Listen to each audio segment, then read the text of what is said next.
Hi, everybody, and welcome back to FANG Friday.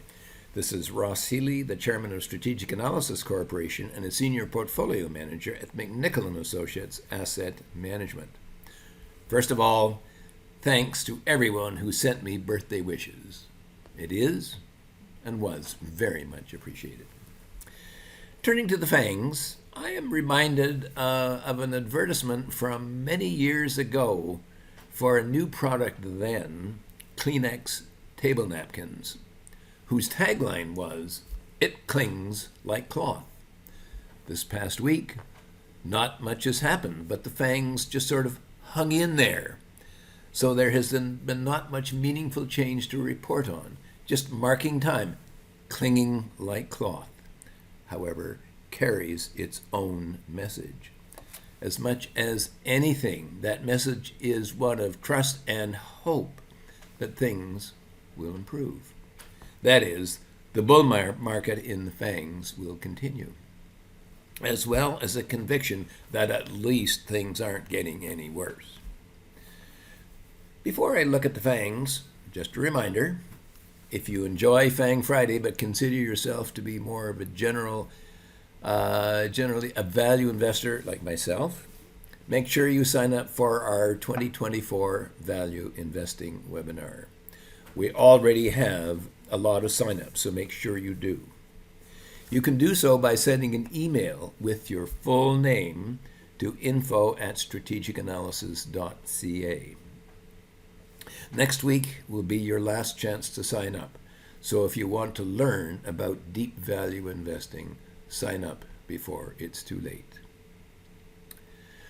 Okay, right now we really need to take a close look at those FANGs and what has been going on. But as always, before I do, I like to say thanks to everyone who likes this video and all our subscribers. It really helps to grow our channel, and we appreciate it greatly. Okay, let's start off with Amazon. And the first thing we note is that going back to March of this year, Amazon bottomed perfectly at its MSG price. That's 5.5 times book value, which, by the way, happens to be the dead low for the past 35 years. So anyway, the stock rebounded beautifully up to its bubble price there and had been holding for some period of time, hoping, I think, for better news, stronger earnings, whatever, I don't know. Note that the growth of the book value, that's what those structural lines tells you, is more or less dead the same as the growth of the fair market value. So there was no particular reason to push the stock any higher. And indeed, after holding and holding and holding there for some time, the market finally said, probably isn't going to happen. Broke down, actually gave us a confirmed breakdown.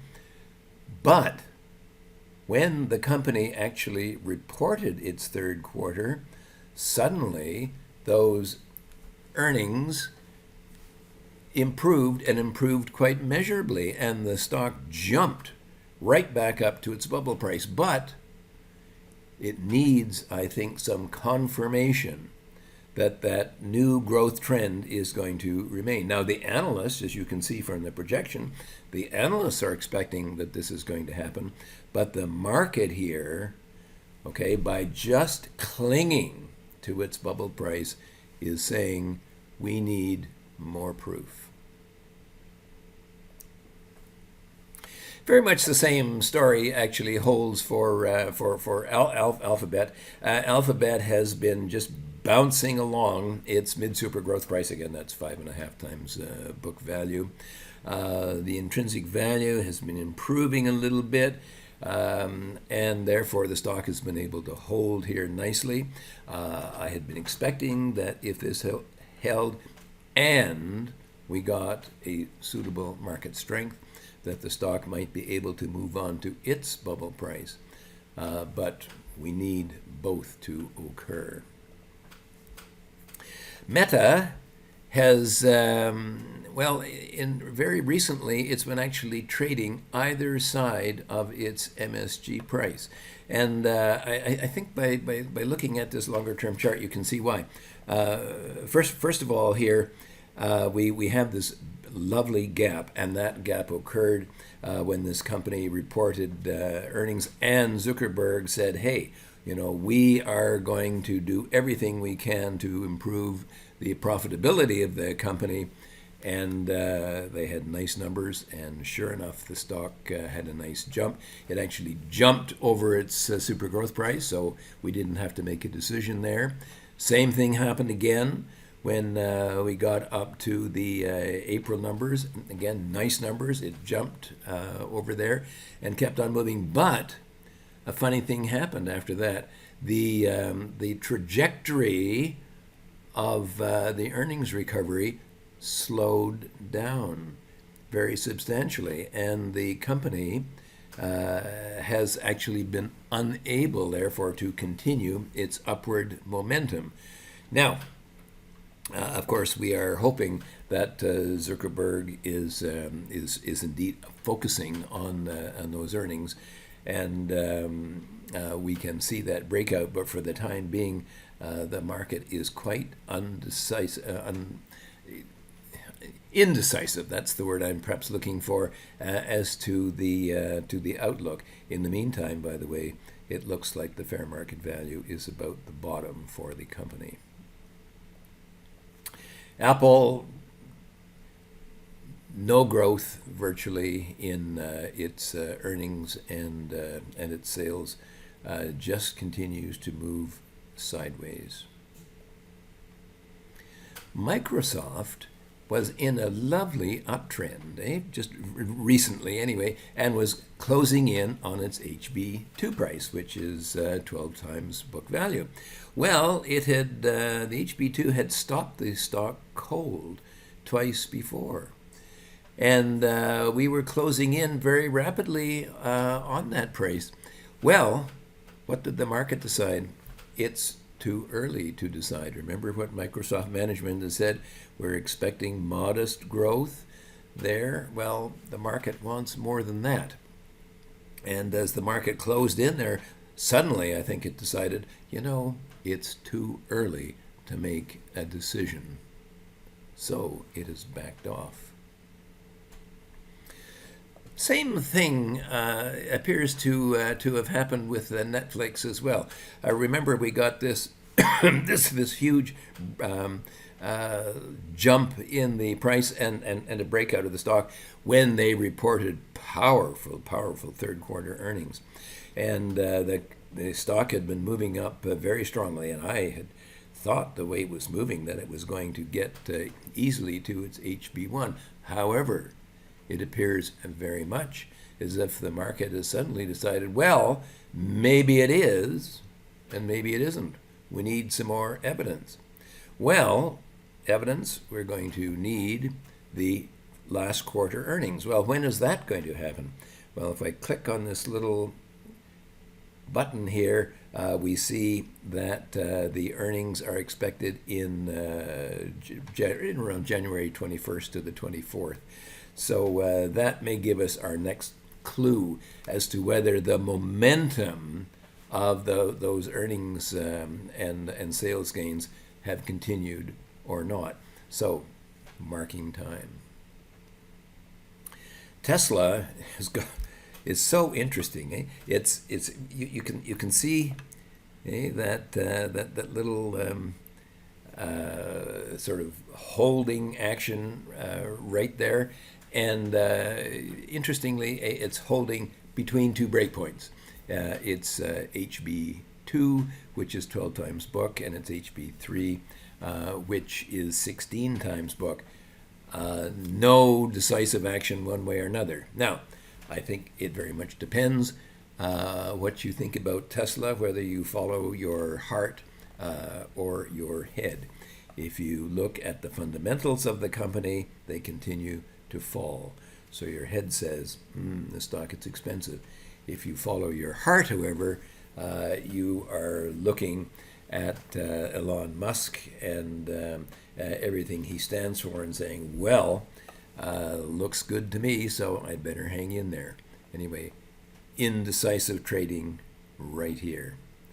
And finally, we have NVDA here. Now, in NVIDIA, the chart, I think we have to reinterpret it a little bit, because a little while ago, before the last earnings and balance sheet report, that actually was where the HB5 price was. But with the latest quarter, it pulled down the breakpoint values, and it actually left NVIDIA up over its HB6. Well, the HB6, with a very short exception, was the high for the stock going all the way back to the year 2000, and it sort of said, "Hey, you know, we're on the wrong side of the breakpoint," and it set back. Now, I think what NVIDIA is waiting for now is the next earnings report. The last one produced a tremendous outburst of optimism, but lately things have slowed down, and the question therefore is, can this stock actually break out over the HB6? Well, it hasn't got far to go, so we'll have to wait and see. Now, to briefly summarize, Amazon, Alphabet, Meta, and even Apple are more or less in a sort of a holding mode. From their immediate price action, I am unable to elicit even a hint of an indication as to where these stocks want to go. Although, as I said at the outset, just hanging in is a sign of some optimism. Microsoft and Netflix were both in pleasant uptrends, but both are now pulling back. Microsoft is still close enough to its next high breakpoint, its HB2, or 12 times book, that close attention is warranted. But that critical moment of decision, what do you do at the HB2, has been postponed for the time being. Netflix, it's in a world of its own. Its last quarterly numbers gave it a new lease on life above its bubble price, or 7.4 times book. But lately, the stock, by not just simply pushing on to its HB1 price, or 9.5 times book, is showing a wait-and-see attitude. But do not hold your breath. The next quarterly report is not due until January the 21st. I would continue to watch Tesla carefully. Market sentiment may be with you right now, but its fundamentals are definitely not. Trading as it is, almost perfectly midway between two breakpoints, tells us nothing at all whatsoever. I hope you remember what I said some time ago. Between breakpoints, stock price movements are a random walk and contain no information value as to future direction.